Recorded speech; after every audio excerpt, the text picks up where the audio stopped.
Srisailam project ఇప్పటికీ AP పోలీసుల చేతిలో ఉంటే నాగార్జున సాగర్ మాత్రం కేంద్ర బలగాల అధీనంలో ఉందని అన్నారు హరీష్ రావు. అయితే ఇదంతా బీఆర్ఎస్ వల్లే అని కౌంటర్ ఇచ్చారు మంత్రి ఉత్తమ్.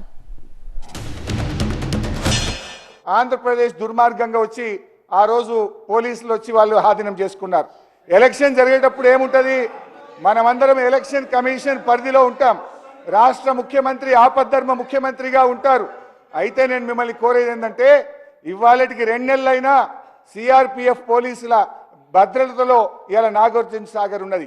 శ్రీశైలం మాత్రం ఈ రోజు కూడా ఆంధ్రప్రదేశ్ పోలీసుల హయాంలో ఉంది.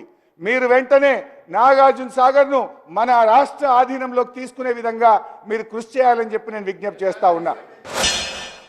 సిఆర్పిఎఫ్ ఎట్లొచ్చింది స్పీకర్ గారు?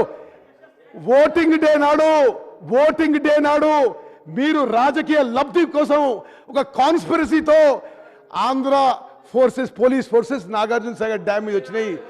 ఓటింగ్ డే వచ్చినాయి. మీరు ప్రభుత్వంలో ఉన్నారు, మరి మీరు మాట్లాడితే ఎట్లా ఈ విషయం?